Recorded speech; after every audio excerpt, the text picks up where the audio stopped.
Hey there, guys, how's it going? So, this is going to be the final in my Undisputed review series. If you guys haven't been following my review series, I reviewed the entire Undisputed series. I reviewed the fourth movie a few years ago, not long after it came out, and I recently reviewed the first two.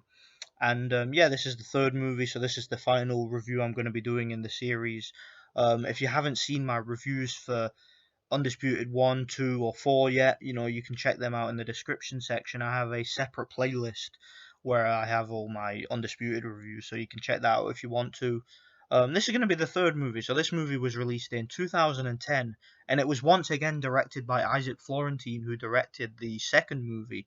And for those of you who don't know who Isaac Florentine is, he's, in my opinion, one of the most underrated, if not the most underrated action director of all time. I mean, the dude has made some really good martial arts flicks, which I really find fun. Just a really solid and underrated director.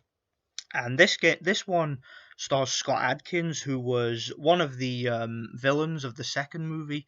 He plays Yuri Boyka, who's the most complete fighter in the world. He's a Russian martial arts badass who believes himself to be like the next stage in combat sports. Just an all-round fighting badass. Who played the prison champion in the second movie. And yeah, if you guys hadn't seen the second movie, spoiler alert, that movie ends with Boyka getting his ass kicked quite badly, and yeah, he gets his leg broken at the end of the movie. So he's basically crippled. And at the start of this movie, he's lost everything. He's still in prison. However, since he's no longer the champion and he can no longer fight, he basically is nobody now. He's basically sweeping the toilets. He's a janitor. He's limping around. Basically he's a complete mess at the beginning of this movie. He went from being a king, and being the champion, to being nothing. And yeah, he started the movie.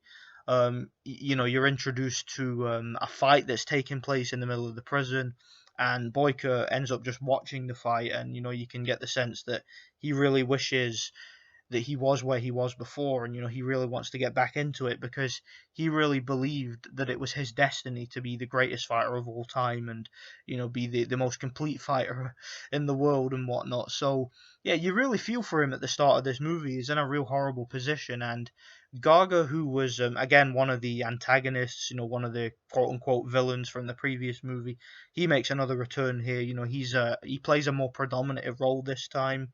And yeah, he has a fight tournament that's coming up in Georgia, where basically prisoners from all over the world who are champions in their own part of the world, their own prison, all come together for this like insane fighting tournament where there's like plenty of gambling involved, and loads of criminals. And they stick them all in this prison in Georgia where they have a tournament. And yeah, Boyka basically wants to take part in this tournament even though he's been out of the ring for a few years, and even though he's got this issue with his leg. So he basically starts training again, starts building up his leg, starts trying to get himself back into shape. And by the time the tournament comes around, he ends up winning a fight in his prison, and winning it quite easily, and showing that he still has a bit left.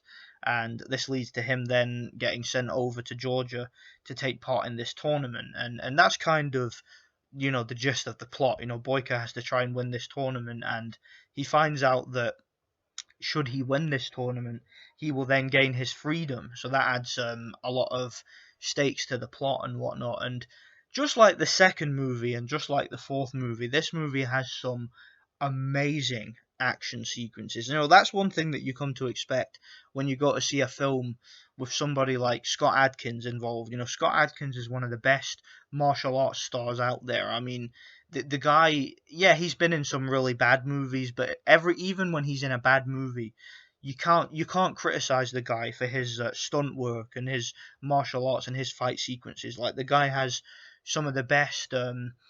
He's one of the best action stars out there. He's kind of like a modern day Jean Claude Van Damme. That's what I would say about Scott Adkins. He's really good to look at. I mean, the action sequences in this movie are just like they were in the second movie. There's plenty of wide shots.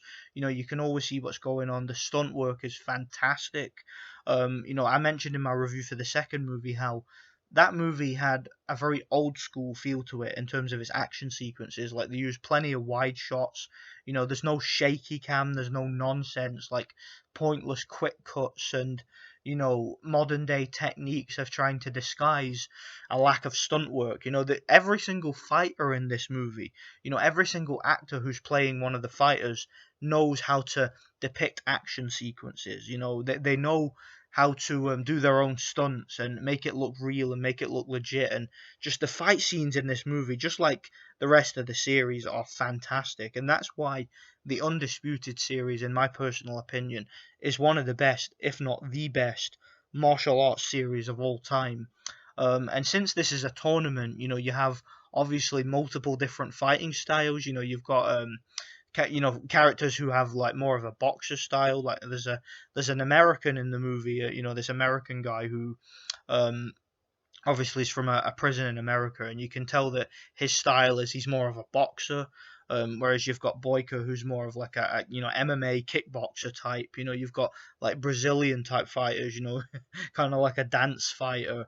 You've got a Japanese fighter and whatnot. And there's just so many different martial arts styles on display in this movie, and to see them sort of go up against one another, it's kind of like it's a much better version of a movie like The Quest or Bloodsport. If you guys have ever seen those movies, I actually prefer this one. I think that the whole tournament setup and the way it goes about, and seeing these different styles go up against one another, and seeing the stunt work on display and whatnot, I just think that this movie, it's just a blast. It's just a really, really cool movie. And what I like about the movie too is they added a lot more to the character of Yuri Boyka. Whereas in the second movie he was more of just a brooding, like angry, just a real like nasty individual. Like, came across as a bit of a ruthless type. In this movie, he's still the same character.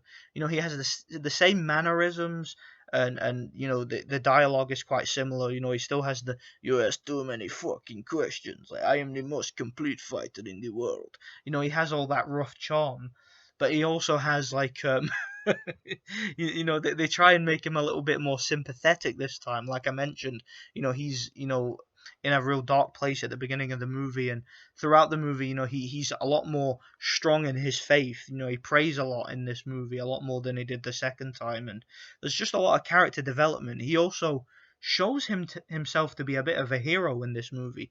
He has some heroic moments.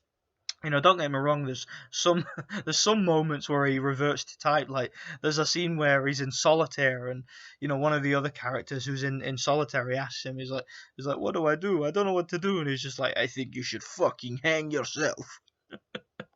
There's some funny dialogue like that. He's like, "Where I come from, people don't talk unless they have something to say." He has some real funny dialogue with his Russian accent. I like Scott Adkins when he does his Russian accent. It's really funny, and I really like this character. This is definitely my favorite character of his in all the movies of his I've seen, and Yuri Boyka is just such an instantly quotable character. That's one thing I like about these Undisputed movies, man, is how quotable they are. And yeah, he makes some good choices in this movie. He's very just very heroic at times in this movie, and it makes you really like the character a lot more than the second time, because in the second time you wanted to root against him, but in this movie you root for him all the way through. The writing and the direction of this movie sort of takes you on a journey with him, and you really do feel like rooting for him, and you see him as the good guy and the hero. So to me, this movie, I don't really have any major criticisms of it. I don't think it's quite as good as the second movie. I just think that the second movie, to me, had a little bit more of a cohesive story. And I actually do like the fourth one a little bit more than this. But nonetheless, it's still a great action movie. I give it probably a 9 out of 10. I think it's a great movie, man.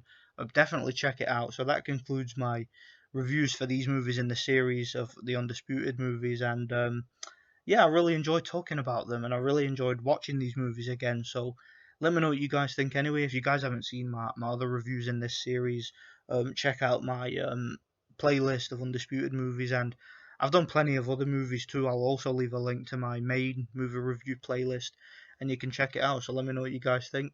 Thanks for watching. God bless.